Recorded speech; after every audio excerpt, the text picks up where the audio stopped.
और जब मैंने निर्मल की भी ज्वाइनिंग कराई, हमारे नौ झारखंड के भी थे। हाँ, राजनीति में पद मिलते हैं, सब चीज है, लेकिन ये पद से उठ के काम करने का समय है नौजवान छात्रों के लिए। मैं मानता हूँ एमएलए एमपी तो बहुत छोटी चीज है, जब हम नेतृत्व जनता का कर लेंगे तो जनता में एमएलए एमपी अपना बनेगी। एनएसयूआई के राष्ट्रीय अध्यक्ष वरुण चौधरी ने युवाओं से एनएसयू से जुड़ने की अपील करते हुए कहा कि जब युवा जनता का भरोसा जीत जाएंगे तो एमपी एमएलए तो खुद ही बन जाएंगे। और ये बात उन्होंने तब कही जब वो निर्मल चौधरी को एनएसयूआई ज्वाइन कराने के बाद प्रेस कॉन्फ्रेंस कर रहे थे।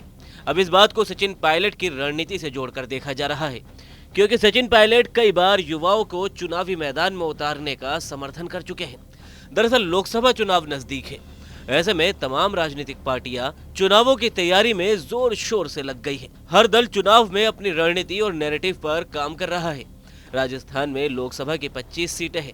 पिछले 2 आम चुनावों में एनडीए ने यहां क्लीन स्वीप करते हुए 25 की 25 सीटें जीती थी, जिसमें नागौर से एनडीए की सहयोगी आरएलपी को 1 सीट पर भी जीत मिली थी।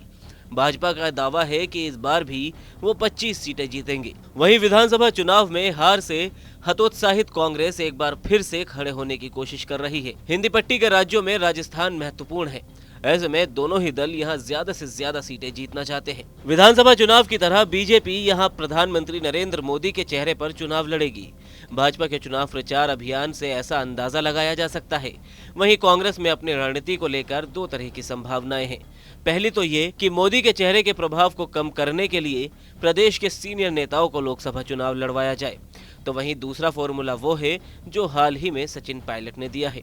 पिछले दिनों दिल्ली में कांग्रेस वर्किंग कमेटी की बैठक के बाद सचिन पायलट ने कहा कि हमने राजस्थान की 25 लोकसभा सीटों के बारे में मीटिंग की। मैंने पार्टी से स्वच्छ छवि वाले और जमीनी स्तर पर कड़ी मेहनत करने वाले नए लोगों को मौका देने का अनुरोध किया।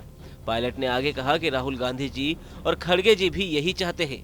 नई पीढ़ी में जो जागरूक है, समर्पित है और जिन्होंने जमीनी स्तर पर काम किया है, उन्हें मौका दिया जाएगा। ये पूरे राजस्थान के लिए एक अच्छा संदेश होगा। पायलट के इस बयान के बाद से ही ये चर्चा शुरू हो गई कि इस बार राजस्थान में कांग्रेस युवाओं को मौका दे सकती है। इनमें उनको तरजीह दी जा सकती है जिन्होंने हाल ही में बड़े अंतर से विधानसभा चुनाव जीता है। साथ ही एनएसयूआई से जुड़े कुछ मेंबर्स के भी इनमें नाम आ सकते हैं। जानकारी के मुताबिक कांग्रेस ने 25 में से 8 सीटों पर सिंगल पैनल तैयार किया है, यानी कि 8 सीटों पर नाम लगभग तय है। इस बार के विधानसभा चुनाव में कई युवाओं ने विधानसभा चुनाव भी जीता था, जिनमें शाहपुरा से मनीष यादव, लाडनू से मुकेश भाकर, चोमू से शिखा मील और परबतसर से रामनिवास कावड़िया ने चुनाव जीता। इसके साथ ही हिंडोली से कांग्रेस सरकार में मंत्री रहे अशोक चांदना पर भी पार्टी दांव खेल सकती है। इसके अलावा राजस्थान यूथ कांग्रेस के अध्यक्ष अभिमन्यु पुनिया ने भी सांगरिया से विधानसभा चुनाव जीता है। इसके अलावा एनएसयूआई के प्रदेश अध्यक्ष विनोद जाखड़ को भी उम्मीदवार बनाया जा सकता है।